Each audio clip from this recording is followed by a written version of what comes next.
Aquí se inicia El Ciudadano TV. Reportajes.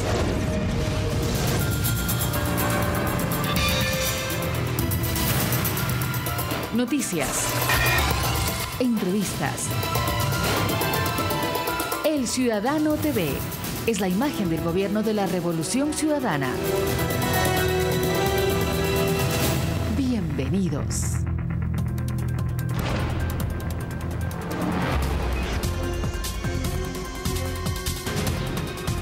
¿Qué tal, amigos? Bienvenidos como siempre al Ciudadano TV, al programa oficial del gobierno de la Revolución Ciudadana.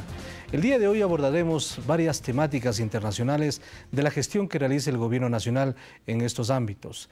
Y para ello hemos invitado a algunos analistas destacados sobre temas internacionales. Se encuentra con nosotros Mario Ramos, quiteño, analista en seguridad de la defensa, inteligencia, relaciones internacionales y político social, además de gestión y resolución de conflictos. Es también escritor. Se encuentra también Jorge Núñez, historiador y antropólogo ecuatoriano, nacido en 1947, doctor en jurisprudencia, en geografía e historia. Actualmente es director de la Sociedad Académica de Historia y Geografía de la Casa de la Cultura Ecuatoriana. Y también Alexis Ponce, quiteño, fundador y vocero nacional de la Asamblea Permanente de los Derechos Humanos, APDH, director de la Oficina de los Derechos Humanos del Tribunal de Garantías Constitucionales, entre otros. Experto, por supuesto, en temas de derechos humanos y actual funcionario de la Cancillería ecuatoriana. Con ellos vamos a abordar los temas internacionales y queremos arrancar justamente con uno de los temas que fue importante y significó un gran respaldo internacional sobre el trabajo que realiza el gobierno nacional en el tema de los derechos humanos. Bienvenido, Mario, a nuestro programa, al Ciudadano TV. ¿Y cuál es su impresión de los resultados que ha logrado el gobierno del Ecuador en torno a los derechos humanos, a este examen periódico universal que entregó en Ginebra con la presencia del vicepresidente y otros importantes funcionarios del gobierno? Sí. Gracias por la entrevista y un saludo a mis compañeros de acá de la mesa. Bueno, yo quiero sobre todo darle un enfoque de carácter más geopolítico y geoestratégico a evaluar el resultado de este evento ya en Ginebra. Es importante, ¿por qué? Porque en torno a la injerencia, ¿no?, a la intervención que realiza los Estados Unidos, ¿no?, y los poderes hegemónicos, se teje todo un trama alrededor de los derechos humanos. Entonces, cuando el Ecuador demuestra que aquí no se violan los derechos humanos, que aquí hay libertad de expresión, se está desmontando esa trama que permite justamente la injerencia de los poderes hegemónicos en los países. ¿Ya? Es una injerencia desvergonzada, de doble moral, porque quien viola los derechos humanos realmente en el mundo son los Estados Unidos. Tenemos la invasión de Irak, tenemos la invasión de Afganistán, tenemos la intervención en Libia, la forma como se hizo, la actual intervención en Siria, donde se muestran imágenes, ¿no es cierto?, de que es el gobierno sirio el que está matando niños y mujeres, cuando es una fuerza invasora de fuerzas paramilitares, de mercenarios que están provocando y quieren generar una guerra civil en Siria. Entonces, se usa este tema, ¿no?, de manera geoestratégica, geopolítica, para intervenir en los países. Entonces, cuando se logra, ¿no?, se logra exponer los avances de derechos humanos en el Ecuador, se está desmontando un pretexto para intervenir en nuestros países. Eso es para mí un logro importantísimo. Doctor Núñez, bienvenido. Usted como historiador, sin duda ha recogido algunas comparecencias que han tenido los diferentes gobiernos a nivel internacional, en el contexto internacional.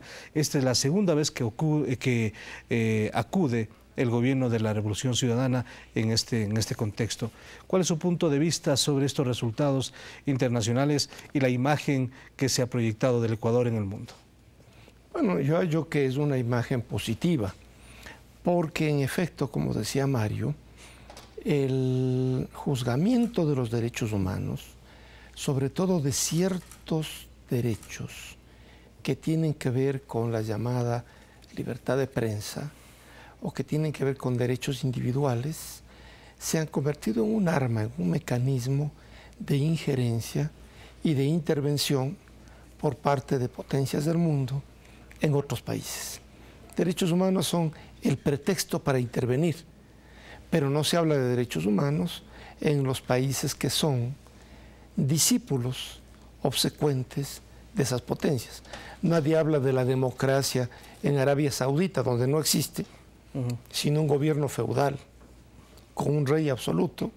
Nadie habla de democracia en los países del Golfo Pérsico, ¿verdad? Siempre están hablando solamente de democracia respecto de aquellos países que plantean nuevas formas de organización interna que impliquen liberación del dominio extranjero y que impliquen recuperación de soberanía u otras formas de democracia en beneficio de sus pueblos. Entonces, Ecuador, con esta comparecencia, ha dejado muy en claro todo lo que está haciendo por los derechos humanos. Cuestión que los ecuatorianos, la mayoría de ecuatorianos la sabemos y la conocemos bien, pero que ante el mundo internacional estaba, ¿verdad?, velada por toda una campaña mediática manejada por los grandes poderes internacionales. Sin duda que esta presentación que tuvo Ecuador en Ginebra fue muy importante y el país lo conoció en su momento determinado.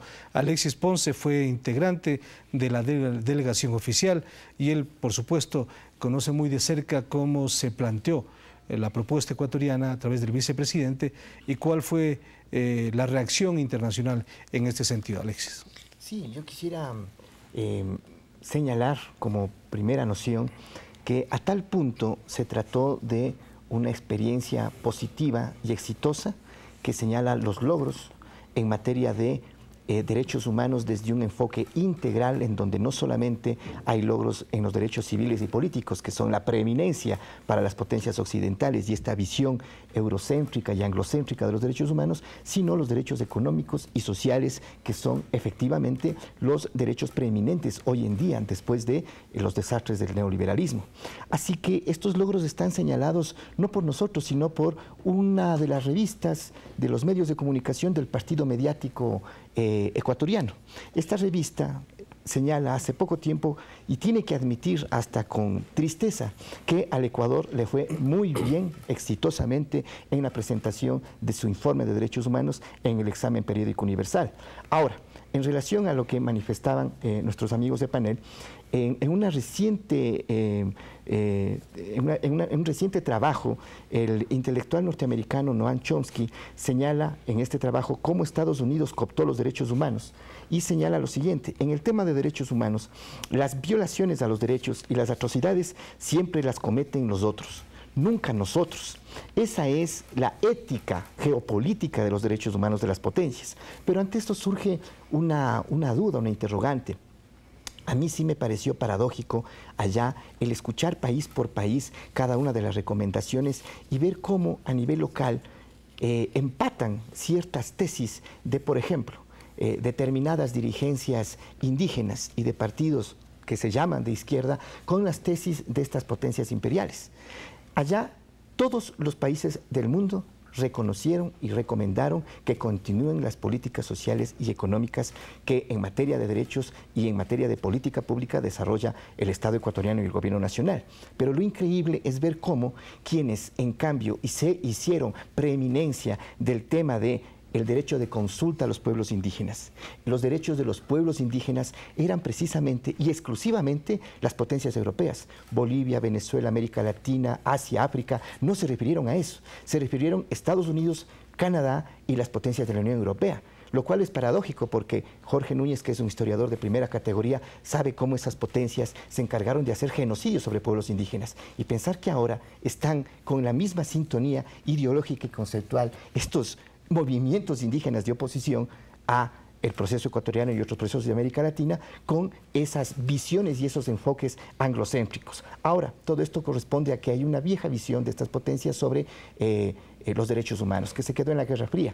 Pero yo sigo insistiendo en que en la geopolítica de los derechos humanos, el Ecuador acaba de dar un enorme salto positivo que lo entroniza como un país modelo, un país modélico en materia de derechos humanos. Y esto sin duda, como habíamos dicho inicialmente, ha sido reconocido a nivel internacional y también a nivel local, aunque todavía, como acaban de mencionar nuestros panelistas, algunos medios de comunicación se resisten a reconocer los logros y los avances que ha tenido el gobierno de la Revolución Ciudadana en el manejo de los derechos humanos.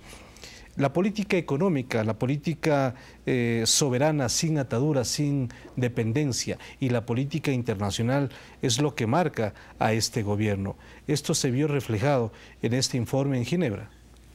Evidentemente, no hay mejor política en favor de los derechos humanos que una política económica redistributiva.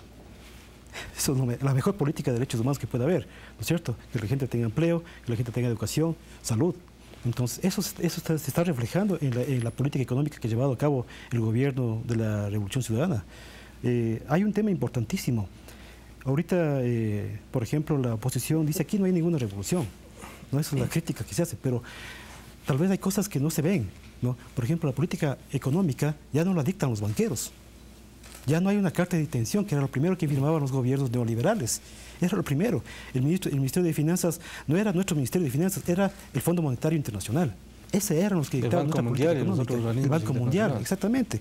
Entonces, ahí se ve una verdadera revolución, ¿no? Entonces, yo escuchaba a un candidato decir hace unos días que primero hay que crear riqueza para distribuirla.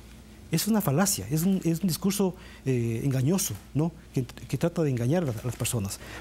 ¿Por qué? Porque todos los días creamos riqueza con nuestro trabajo, todos los días pagamos impuestos. Con esos impuestos se construyen carreteras, ¿no? Entonces, antes esos impuestos iban ¿para qué? Para pagar la deuda externa.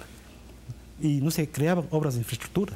Se anuncia, por ejemplo, que se va a construir 20 hospitales. ¿Cuándo se hace? Hace décadas que no se hace eso. Entonces, ahora la riqueza, siempre hemos tenido riqueza los ecuatorianos, sino que esa riqueza iba para otros lados. ¿Ya? Y ahora se está construyendo y invirtiendo en nuestro país. Ese es el tema. Entonces, la mejor política de derechos humanos que puede haber es la política económica en favor de las mayorías y un enfoque redistributivo. Y los resultados concretos que sin duda fueron presentados por el vicepresidente y por funcionarios del gobierno, por ejemplo, la reducción del desempleo un 4%, el subempleo del 57 al 54%, la incidencia del trabajo infantil, cómo ha reducido notablemente la erradicación del trabajo infantil, que es un aspecto fundamental, y por supuesto la inversión del gobierno en el área social, que ha sido reconocido por propios y extraños. Con estos indicadores, con estas estadísticas, no queda más que mirar la realidad, cómo se está manejando en el país. Mire, hay empresas internacionales que antes que nadie han empezado a mirar esas realidades del país. Me refiero a una empresa privada que hace décadas realiza encuestas en América Latina, Mitofsky, una empresa mexicana. Y Mitofsky descubre que el presidente Rafael Correa ha sido, en los últimos años, el presidente más popular del continente americano y del mundo occidental. Mitofsky establece que el presidente Correa tiene el más grande respaldo de la ciudadanía. Establece que su gobierno es quien más beneficios ha dado a la sociedad en cuanto a educación, reducción de pobreza, reducción del desempleo, elevación salarial. Es decir, si esto no es derechos humanos, ¿qué es? Pero vamos más allá, derechos humanos también implican educación. ¿Qué gobierno ha ampliado, ha mejorado la educación como este? La educación pública, laica y gratuita creada por Eloy Alfaro, ahora extendida hasta el nivel universitario. Por eso están peleando los estudiantes de Chile, los estudiantes de Colombia, y aquí lo tenemos consagrado en nuestra Constitución, y hay un gran esfuerzo, incluso con un costo político muy alto, como ha sido el causado por la supresión de unas universidades de garaje. Sin duda que algunos medios de comunicación han recogido lo que se llaman las observaciones de diferentes países. Observaciones como que se sigue invirtiendo en educación, en salud, en las políticas públicas, sin duda en las discapacidades, en donde el Ecuador es modelo a nivel mundial, no solamente a nivel de América Latina. Pero el punto clave, neurálgico siempre, tiene que ver con la libertad de expresión, con los medios de comunicación, con el manejo mediático que se da en los diferentes órdenes aquí en el país y en el mundo. Alexis, en este punto, ¿qué es lo que se acordó? ¿Qué es lo que sucedió allá en Ginebra? ¿Y cuál es el compromiso que debe tener el Ecuador respecto al manejo de la libertad de expresión, que es un punto fundamental en la relación humana? Fundamentalmente el seguir sosteniendo todos y cada uno de los programas, proyectos los mandatos constitucionales y las políticas públicas que ya tenemos. Continuar desarrollando la ampliación y la democratización de lo que se entiende por comunicación, que va más allá de los medios privados, es decir, de este gran partido mediático, que esa fue mi observación en el tema, se encargó de tuitear exclusivamente desde el lugar de los hechos, exclusivamente este tipo de reflexiones, recomendaciones o puntos de vista de delegados de determinadas potencias, pero que mientras tanto, como le constó a la delegación y a todas las delegaciones que de los países hermanos estuvimos allí, no decían absolutamente nada en relación a estos otros temas. Fundamentalmente entonces tiene que caber una visión de integralidad.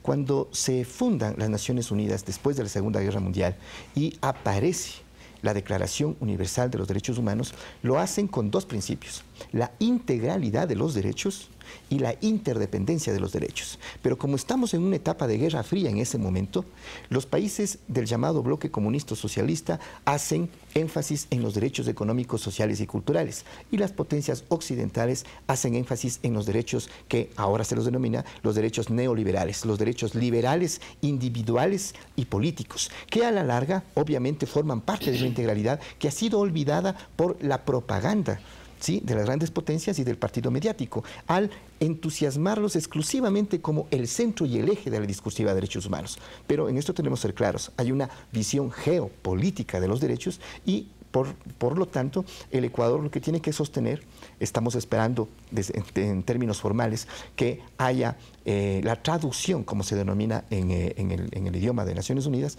y del Consejo de Derechos Humanos, de todas las recomendaciones, para que una vez que esté oficializada esa traducción en el mes de septiembre, continuar la aplicación optimista de cada una de esas recomendaciones, que ojo, el Ecuador las aceptó en prácticamente un 97%. Solamente 3 recomendaciones tomo nota, y eso implica que allí tenemos reparos porque esas recomendaciones contrarían disposiciones de nuestra soberanía jurídica como Estado y como nación en la Constitución de la República. Pero el continuar este tipo de recomendaciones es parte de una política pública que todos los Estados lo deben hacer. Y lo hicimos, Marco Antonio, en un tiempo récord. Trabajamos 22 horas para que eso lo tenga rápidamente el Ecuador, porque esas fueron las instrucciones dadas por nuestro gobierno nacional, por nuestro presidente, vicepresidente y canciller, y el resto de autoridades que allí estaban. Y una vez que se entregan estas recomendaciones, salta a la vista un hecho importante. Varias grandes potencias que estaban allí presentes y que también tienen que someterse a este examen periódico universal, postergaron para septiembre el entregar las recomendaciones. Pero lo que sí me llama la atención es que en medio de todo esto hay una reconfiguración mundial sobre el tema de derechos humanos, cada vez una visión más del sur, para llamarlo como lo denominábamos en los años precedentes, y por primera vez un país, claro, una potencia como la China, resuelve en esos días emitir el primer informe mundial de la situación de derechos humanos en los Estados Unidos. Porque antes, como ustedes recordarán, solo el Departamento de Estado emitía un informe casi como una espada de Damocles en materia de drogas, en materia de derechos. Y que juzgaba o no, y que juzgaba a todos los países. Sancionaba inclusive. No nos olvidemos que eso pasaba en las anteriores décadas. Ahora por primera vez pasan este tipo de cosas que yo creo que reflejan muy bien el que hay otro momento planetario y por supuesto hay otro momento continental. Gracias, Alexis. Alexis participa hasta este momento en el programa, luego va a sumarse José María Borja, él es alto funcionario de la Cancillería ecuatoriana, para abordar otras temáticas. En el siguiente bloque vamos a abordar lo que ha sucedido en la Organización de Estados Americanos en los últimos años y por supuesto lo que sucedió hace pocos días allá en Bolivia, en donde el presidente de la República participó de este encuentro de cancilleres. Dio su punto de vista y sin duda el futuro de la OEA se va a saber en las próximas semanas, porque sin duda habrá cambios. Presentaremos también un reportaje de nuestro enviado especial Cristian Caiza para conocer más en detalle lo que sucedió allá en la Organización de Estados Americanos en Cochabamba, Bolivia. Hacemos una pausa, regresamos aquí en El Ciudadano TV.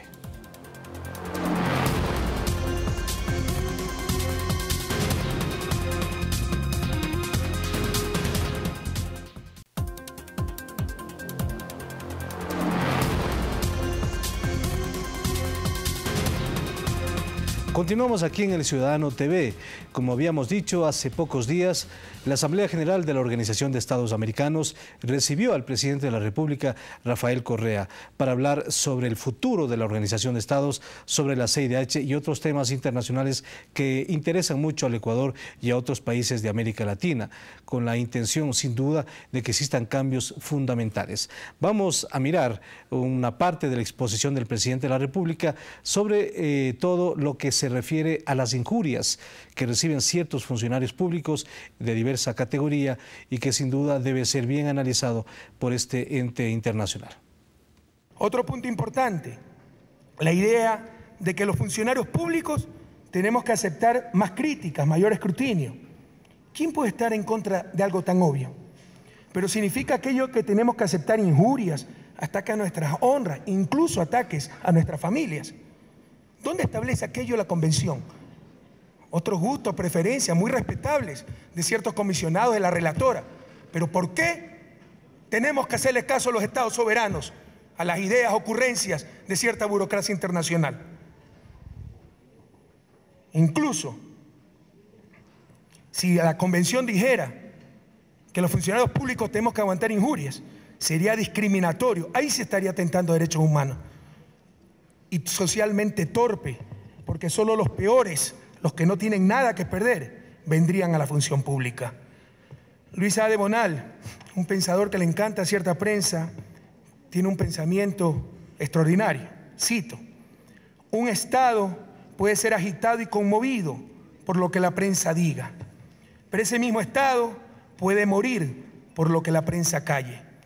Para el primer mal hay un remedio en las leyes, para el segundo ninguno. Escoged pues entre la libertad y la muerte. Cierro cita. Totalmente de acuerdo. Pero ¿qué es? Ya lo tragicómico, que si uno aplica la ley frente a los excesos de cierta prensa, es atentado a la libertad de expresión. No, señores, en un Estado de Derecho no se persiguen personas, se persiguen delitos. Y para bien o para mal, yo opino que más bien es para bien. En nuestra América, en muchísimos países, todavía la injuria, la calumnia, la ofensa grave es un delito. Y pretender, como pretende la Comisión, discriminar ante la ley, no por el delito, sino por la persona que lo comete. Si se autodenomina periodista, ya no puede ser enjuiciado por el delito que cualquier ciudadano sí lo puede ser. Eso sí sería atentado a los derechos humanos. Hay cerca de 13.000 juicios por injurias en el Ecuador. Nunca se hizo presente la Comisión Interamericana de Derechos Humanos hasta que se le puso un delito de injuria a un periodista. Ya basta de estas inconsistencias y de esta doble moral. Pero no nos engañemos. En realidad el mensaje es que no se puede enjuiciar a un periodista o a un medio de comunicación. Si eso es lo que buscan, pónganlo en la Convención para ver quién la ratifica, pero que no sea capricho de unos cuantos miembros de la Comisión Interamericana de Derechos Humanos.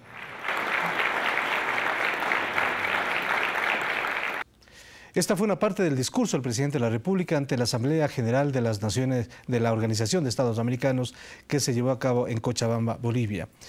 Mario Ramos, su punto de vista sobre lo que ha dicho el presidente respecto a un tema que ha sido fundamental, sobre las injurias, especialmente a funcionarios públicos en el Ecuador y en el mundo entero. Como habíamos expresado, ¿no?, en torno al discurso de derechos humanos hay un juego perverso e hipócrita y de doble moral. Es increíble, por ejemplo, que en el 30S, ¿no?, gracias a este juego mediático y a esta ofensiva mediática, el responsable del 30S era el presidente, el culpable del 30S, ¿no? Inclusive se le llegó a acusar de delitos de lesa humanidad. Increíble, ¿no? Si habría que acusar de delitos de lesa humanidad, por ejemplo, serían los presidentes colombianos. Ahí se asesina todos los días activistas de derechos humanos, se asesinan a simples opositores, se asesinan a sindicalistas. Colombia es el país que más sindicalistas ha asesinado, ya van como 3.000 desde 1980, si no me falla la memoria. Todos los días se asesina gente. los falsos positivos. Hay como 3.000 falsos positivos. Si alguien que habría que ser acusado de asesino de lesa humanos serían los presidentes colombianos, y especialmente el presidente Uribe, expresidente Uribe, perdón, ¿no? Que inclusive está conspirando contra las democracias de los países progresistas de América Latina. ¿Y qué dice la CID frente a eso? No dice nada, ¿no? Entonces, si aquí llegara a pasar que, no sé, algo a un periodista, sería escándalo mundial, ¿no? Si llegara, no sé, a lastimarse, pero ya se asesina en Honduras. Después del golpe de Estado se ha asesinado allá a varias decenas de periodistas, a varias decenas de líderes sociales. ¿Y qué dice la CID de eso? No dice nada. Entonces hay un juego perverso, ¿no? Cínico, sinvergüenza en torno a este tema, ¿no? Como dijo Alexis, hay un juego geopolítico, claro. Se usa el tema con intenciones geopolíticas y geoestratégicas, añado yo, ¿no? O sea, es buscar cómo intervenir, ¿no? Usando el pretexto del tema de los derechos humanos y de la libertad de expresión, ¿no? Para intervenir en nuestros países. Yo comparto las opiniones del presidente en el sentido de que, claro, o sea, un presidente también tiene dignidad, tiene familia, no tiene por qué ser injuriado falsamente. Entonces, hay que perseguir delitos, no personas. Un periodista no está libre de todo. O sea, un periodista también tiene que estar sujeto a la ley. No porque es periodista puede decir lo que le da la gana. Entonces, ese es el... Y justamente el presidente de la República ha dicho algo que es fundamental. En un Estado de Derecho se persiguen delitos, no se persiguen personas. Y justamente este es uno de los temas que son claves, doctor Núñez. Mire, yo hallo que el Estado ecuatoriano y el gobierno ecuatoriano, el gobierno de la Revolución Ciudadana, ha sido sumamente tolerante. Claro, la campaña mediática quiere mostrar a un presidente intolerante, pero es todo lo contrario. Yo le diría que mucho antes de que publicaran aquel editorial por el cual fue enjuiciado el diario Universo, ya se merecían haber sido enjuiciados los propietarios y los administradores de ese diario por un editorial injurioso y subversivo que yo recuerdo, que se llamaba A las calles, en donde el mismo señor Emilio Palacio llamaba al pueblo a derrocar al gobierno. En cualquier parte del mundo, ese es un llamado subversivo. Golpe de Estado. Es un llamado a un golpe de Estado. Y el gobierno del Ecuador vio y dejó pasar, porque esa ha sido la tolerancia que ha tenido con el asunto. Y entonces pensaron que podían seguir, ¿verdad?, en una escalada verbal para llegar a todo eso. Yo me digo, ¿cómo se siente el ecuatoriano hoy?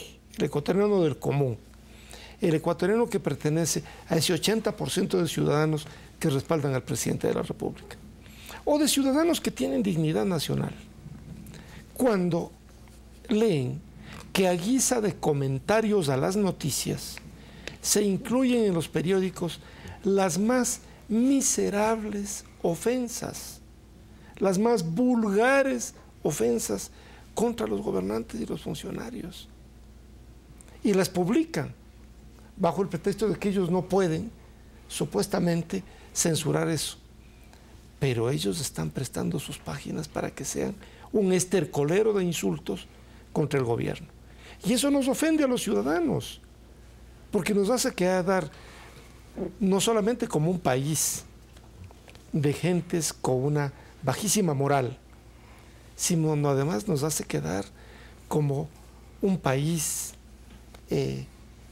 cuyas autoridades supuestamente, ¿verdad?, no merecerían estar donde están. Creo que tiene que existir alguna forma de controlar esos supuestos comentarios que muchas veces están montados por grupos interesados para, de ese modo, completar de la manera más vil y ofensiva una supuesta noticia. Y por otra parte, hay una actitud de la gran prensa, de los grandes medios de comunicación, una actitud evidentemente política. ante el descalabro de los partidos de derecha, ellos han asumido el papel de partido político de derecha. Y todo lo que hacen, desde los titulares, la forma de presentar las noticias, todo tiene un sesgo político. Hace pocos días, el presidente de la República inauguraba esta obra de riego en el norte del país.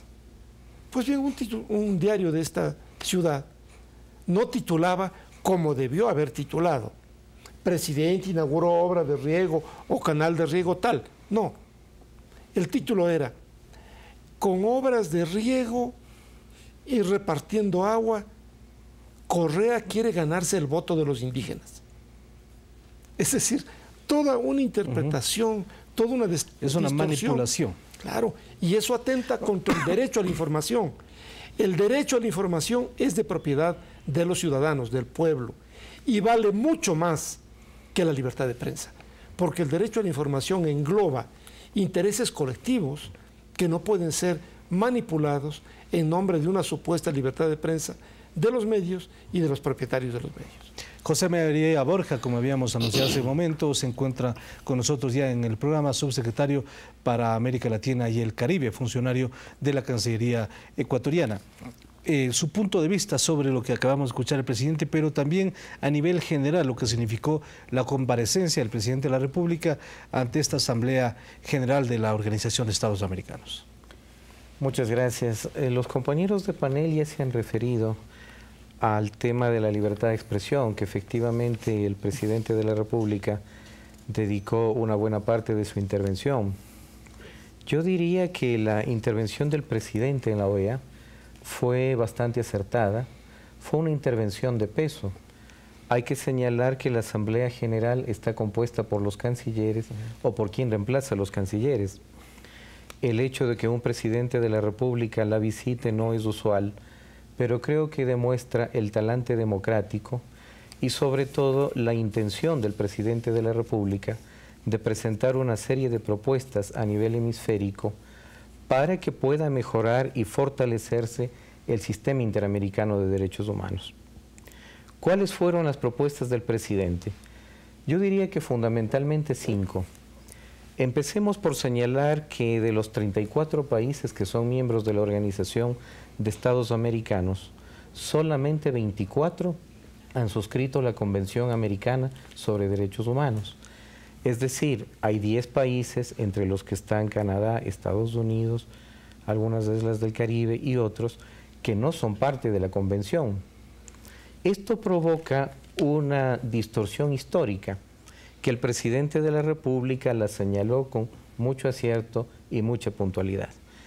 El primero, ¿por qué el Sistema Interamericano de Derechos Humanos, fundamentalmente la CIDH, es decir, la Comisión Interamericana de Derechos Humanos, tiene su sede en Washington?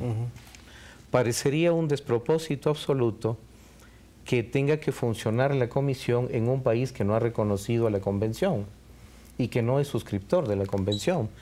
Eso además nos genera otras dificultades, como es el hecho de que el gobierno de los Estados Unidos de América varias veces ha negado la visa a testigos, a víctimas, a familiares de las víctimas, para que puedan comparecer ante la CIDH y expresar sus puntos de vista. Un segundo problema que esto acarrea es el tema de la nacionalidad de los miembros de la Comisión Interamericana. Hasta hace poco presidía la comisión una ciudadana norteamericana, seguramente de muchos méritos, eso no es lo que está en cuestión, sino el hecho de que ella representa a un país que no es parte de la Convención. Es decir, deberían integrar los países de la CIDH aquellos que han reconocido el sistema, aquellos que han suscrito los instrumentos respectivos. El presidente señaló también, y luego el canciller Patiño lo reforzó en posteriores intervenciones que fueron necesarias en el seno de la Asamblea General, el tema de las medidas cautelares. ¿Qué es lo que ocurre? Que ni la Convención ni los demás instrumentos han previsto medidas cautelares como atribución de la Comisión Interamericana de Derechos Humanos. Pero la Comisión se reunió, dictó su propio reglamento y se atribuyó a sí misma la posibilidad de dictar medidas cautelares. Desde nuestro punto de vista, y no solo del Ecuador, sino también de otros países, esto no tiene sentido. Los organismos internacionales tienen un límite, y ese límite es el que los estados, a través de los tratados internacionales, les fijan. Ningún poder nacional ni internacional puede arrogarse funciones a sí mismo. Claro, Esto no puede ser. El mismo presidente de la República dijo en esta declaración, el mensaje de la CIDH es que no se puede enjuiciar a un periodista o a un medio de comunicación. La comisión entonces pretende que los estados seamos siempre sospechosos. Este es, claro, un resumen de su comparecencia, pero aquí advierte el presidente de la República las reales intenciones que tiene la CIDH. Vamos a cerrar este bloque presentando un reportaje de nuestro enviado especial Cristian Caiza, que recogió algunos puntos de vista, testimonios de lo que significó esta Asamblea General de la Organización de Estados Americanos que se llevó a cabo en Cochabamba, Bolivia. Enseguida presentamos y luego hacemos una pausa y regresamos de inmediato. Alegría, esperanza, fortaleza es lo que generó la presencia del presidente Rafael Correa en Cochabamba con motivo de la 42 Asamblea General de la Organización de Estados Americanos. Y es que los movimientos sociales de América Latina reconocen en el mandatario ecuatoriano a un líder de la lucha progresista. Y el hermano Correa es un referente en el proceso revolucionario latinoamericano y en el mundo. La alegría y compromiso con el cambio de época que vive la región era el denominador común de los movimientos sociales de América que ovacionaron al presidente Correa en el Coliseo de Taquipay durante la cumbre social.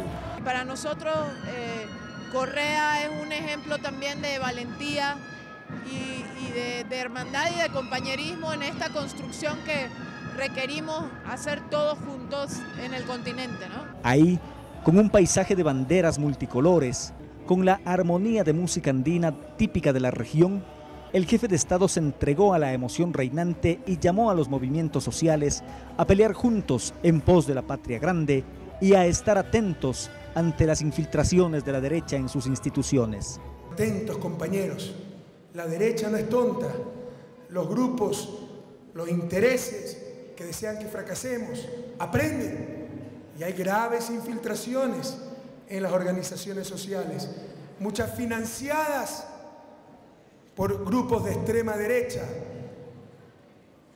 lobos disfrazados de cordero, que hablan nuestro propio idioma, pero tratan de dividirnos. Llamó a todos a no caer en la manipulación del poder mediático, a dar pelea contra la miseria, la desigualdad, la injusticia, las dominaciones extranjeras, el entreguismo, y se despidió convencido que sus palabras llegaron a terreno fértil. Estas revoluciones son irreversibles. Juntos no nos vencerá nada ni nadie. Hasta la victoria siempre, Bolivia. ¡Hayaya, Bolivia! ¡Hayaya, América Latina! Con imágenes de Ángel Zulca y Rolando Chávez, en Cochabamba, Cristian Caiza, El Ciudadano TV.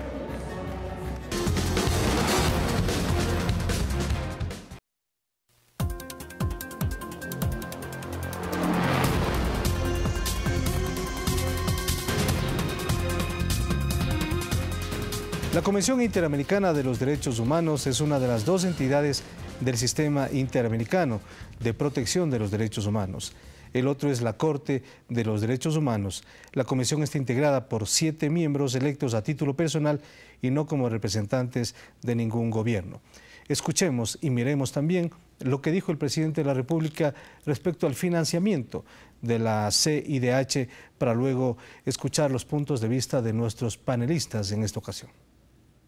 El financiamiento de la relatoría proviene en su mayor parte de los Estados Unidos, que no reconoce la Convención ni la Comisión y por ende tampoco la relatoría, y de la Unión Europea, que no es parte del sistema interamericano. ¿Es esto lógico? Que se pague para controlar, entre comillas, a los demás, que se pague por algo que no se reconoce y que ese algo esté en el país que financia, no en el país que reconoce el marco normativo que crea a esa comisión y a esa relatoría. Es que el derecho a la libertad de expresión tiene supremacía sobre otros derechos. el derecho a las personas privadas de libertad, el derecho de nuestros pueblos ancestrales, el derecho de niños y adolescentes, el derecho de personas migrantes. O esta situación, la única relatoría con presupuesto propio de países que no reconocen a esa relatoría, de países externos al sistema interamericano, la única relatoría que tiene informe independiente, Relatoría de Libertad de Expresión, o es que esta situación en realidad refleja tan solo la hegemonía del capital que está detrás de los negocios dedicados a la comunicación. Hemos escuchado al presidente de la República respecto a este tema fundamental, el financiamiento de la CIDH y de varias ONGs que no solamente en el Ecuador, sino en muchos países de América Latina y en el mundo inciden a nivel político. ¿Cuál es su punto de vista? El principal valor que yo le otorgo a los Wikileaks es que llegaron a confirmar algo que muchos investigadores latinoamericanos han venido denunciando desde hace décadas, ¿no? Cómo es esta metodología de los servicios de inteligencia norteamericanos para intervenir en otros países, ¿no? Se usa a las fundaciones, se infiltra organizaciones políticas, se infiltra organizaciones sociales, se infiltra los servicios de seguridad de los países, se financia bueno, eso ya aquí afortunadamente ya esperemos dejó de pasar, ¿no? Se financiaba, por ejemplo, a la ex UIS completamente, se financiaba a tramos enteros de nuestros servicios de inteligencia. Entonces, es una metodología vieja que existe. Entonces, el valor que tienen para mí los Wikileaks es que se llegó a confirmar a través de sus propios cables, ¿no?, cómo ellos actúan en nuestros países. Ese es el principal valor que yo le otorgo. Pero es una cosa que no es nueva, que es conocida, que afortunadamente ahora ya es más popular, se ha divulgado, que no es solo unos locos paranoicos que decimos esto está pasando en el país, esto está pasando, ¿no?, en el Ecuador. Entonces, eso es lo importante. Yo creo que la denuncia que ha hecho el presidente Noboa es fundamental. Y ahí hay una cosa que yo quiero señalar. Yo, para dejarnos ya un poco más de ir a temas de fondo, es importante que nosotros vayamos a la completa y promovamos la completa desarticulación de la OEA. La OEA es un instrumento que sirve a los intereses geopolíticos y siempre ha servido a los intereses geopolíticos y geoestratégicos de los Estados Unidos. En este nuevo contexto, en el cambio de relaciones de poder que hay en este mundo, en este momento, si nosotros nos damos ese paso importante, vamos a perder una oportunidad histórica de poder consolidar la proyección geopolítica y geoestratégica de América Latina. Se han dado pasos importantes, la creación de CELAC, de UNASUR, del ALBA. Esos procesos tienen que consolidarse, pero para que se consoliden definitivamente tenemos que salirnos de la OEA, tenemos que abandonar la CID. Ese es mi punto de vista. Hay que dejar, porque ese ha sido un instrumento siempre al servicio, ¿no?, de los Estados Unidos. Como ha dicho algún presidente, era el Ministerio de Colonias de Estados Unidos. Y justamente el último bloque que vamos a abordar más adelante tiene que ver con estos nuevos intentos que tienen los países de América Latina, especialmente América del Sur, los países que están llevando a cabo procesos políticos diferentes, revolucionarios, de fortalecer otras entidades que son importantes y fundamentales. Doctor Núñez, refiriéndonos a las ONGs, a la CIDH, a su financiamiento, ¿cuál es su punto de vista de lo que hemos mirado y escuchado del presidente de la República? Bueno, yo hallo que este es una pinta más, ¿verdad? Que ellos dirán que no le hace daño al tigre, pero es una pinta más a la CIDH. No ha sido suscrita la Convención de los Derechos Humanos por 10 países, según nos ha informado el doctor Borja. Sin embargo, esos 10 países votan y toman resoluciones en la OEA respecto a asuntos de la CIDH, lo cual es absolutamente injustificado, ¿verdad? Equívoco. Luego, el financiamiento de la Comisión Interamericana de Derechos Humanos está financiada por medios de comunicación privados, por organismos y por ciertos gobiernos, de un modo tal que esos gobiernos llegan a tener ahí un peso específico muy grande y a orientar las políticas de la CIDH para donde ellos quieren. Y en el caso particular de la relatora de derechos humanos, la señora o señorita Catalina Botero, resulta que ella... Relatoría Especial de la Libertad de Expresión. Eso. la relatora especial de libertad de expresión, resulta que ella era funcionaria, empleada o contratista de Fundamedios, entidad a la cual estaba defendiendo en la CIDH y cuyas ideas estaba promoviendo como las suyas propias. Entonces este maridaje, este contubernio económico, en donde uno ya no sabe en dónde termina la CIDH y dónde comienzan los medios privados, en donde uno no sabe si ellos están hablando a nombre de un organismo de la OEA o a nombre de unos intereses particulares. Esto tiene que terminar. Eso no puede continuar. Yo creo que ese maridaje turbio está mostrando que existe una relación política más turbia todavía.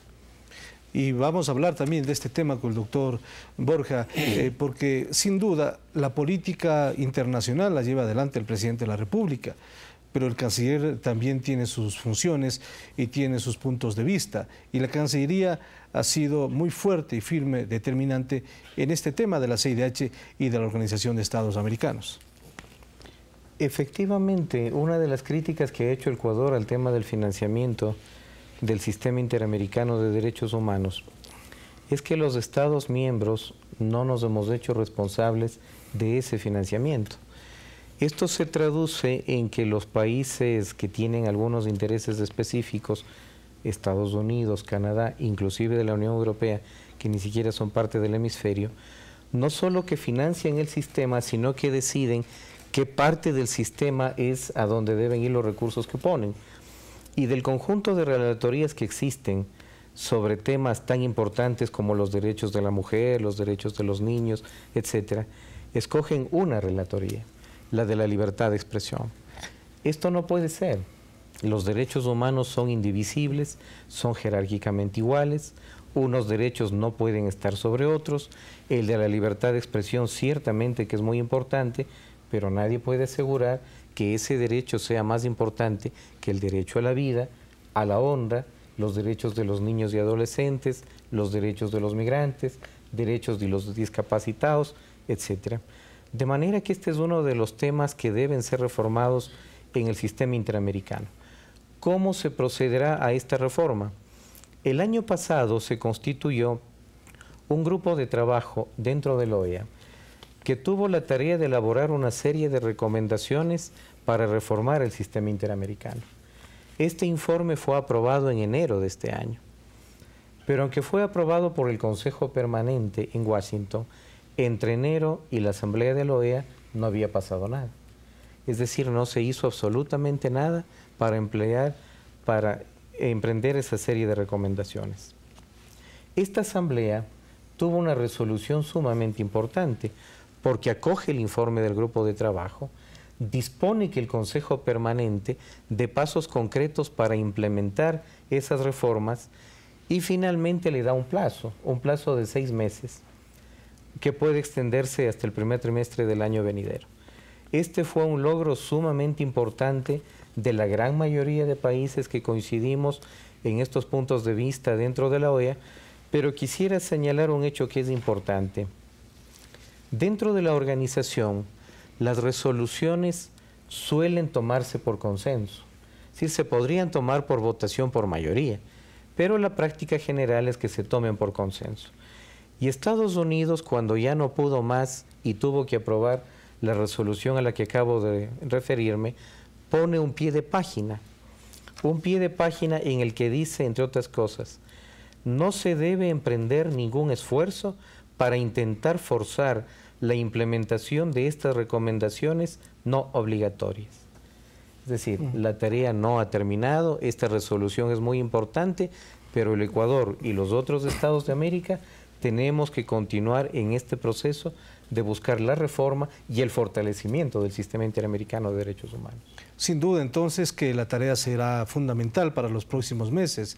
El gobierno ecuatoriano, entiendo, esperará el tiempo prudente y necesario para que esta serie de cambios que está solicitando se concreten.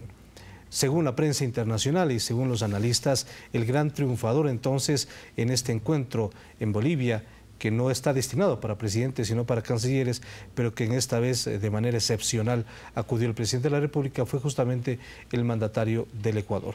Hacemos la última pausa y vamos a regresar a analizar justamente estos nuevos entes que tiene América del Sur, la CELAC, la UNASUR, estos nuevos esfuerzos de integración para América Latina. Enseguida regresamos aquí en El Ciudadano TV.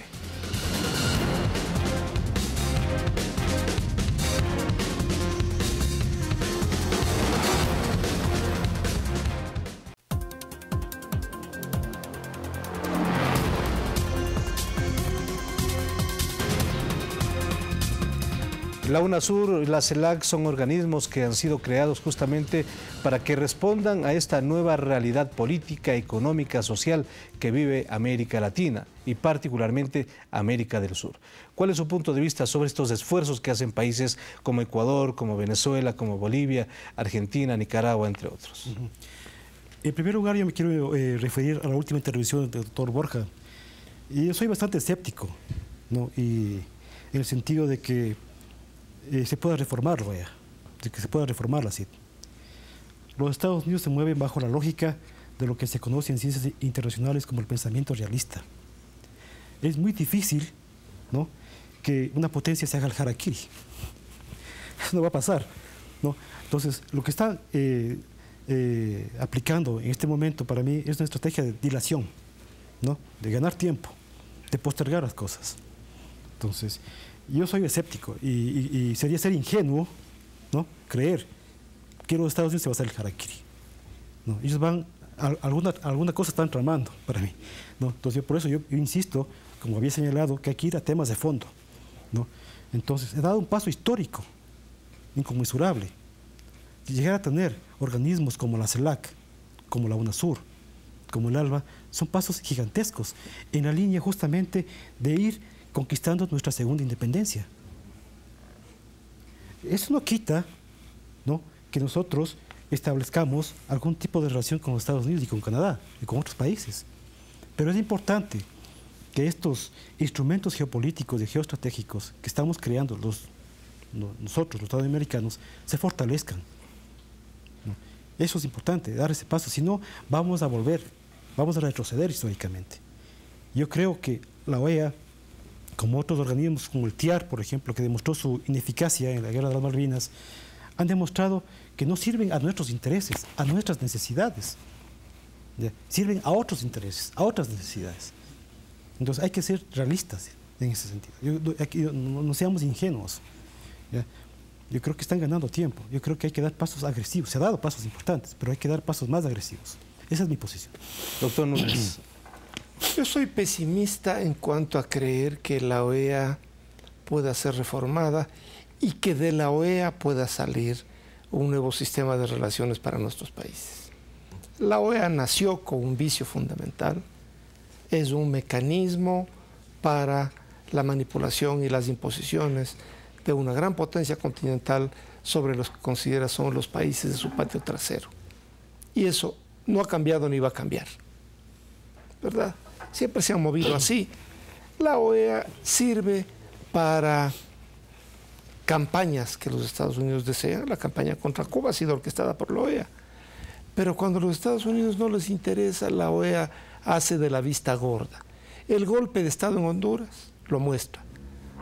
La OEA, los Estados Unidos, ¿verdad?, comenzaron uniéndose al coro latinoamericano que protestaba por ese golpe de Estado. Y después le fueron dando largas al asunto y el gobierno de Obama, a la vuelta de pocos meses, terminó sosteniendo, de hecho, y finalmente defendiendo a la dictadura de Honduras y a lo que salió de la dictadura de Honduras. Entonces, no creo que dé para mucho la OEA. La OEA sirve para lo que ha servido y va a seguir sirviendo a eso. Tenemos que crear nuestros propios organismos de relación latinoamericana y caribeña. Yo creo que la CELAC es el gran objetivo de eso. Pero entre tanto la UNASUR está avanzando. La UNASUR ha dejado de ser una relación comercial. La UNASUR tiene ahora un plan energético, tiene un plan de comunicaciones, tiene un plan de derechos humanos. Y si unimos a la UNASUR, el Consejo de Defensa Sudamericano, creo que estamos viendo nacer un organismo que con el nombre que finalmente tenga, porque habrá que reducir todo esto, CELAC, UNASUR, Consejo de Defensa Sudamericano, a un solo gran organismo en el cual podamos vernos, dialogar, debatir, acordar cosas entre los latinoamericanos. Lo cual no obsta para que tengamos un organismo en el cual conversemos con los Estados Unidos y Canadá, pero habiéndonos puesto previamente de acuerdo, habiendo negociado una posición común entre nosotros, defendiéndonos como organismo, como quería el libertador Simón Bolívar, como organismo en el que resolvamos nuestras diferencias, en donde fortalezcamos nuestra amistad y nuestros acuerdos y en donde veamos para un futuro común de todos. Muy bien, doctor Borja, finalmente. Bueno, yo quiero compartir el escepticismo de mis colegas de panel sobre el futuro de la OEA.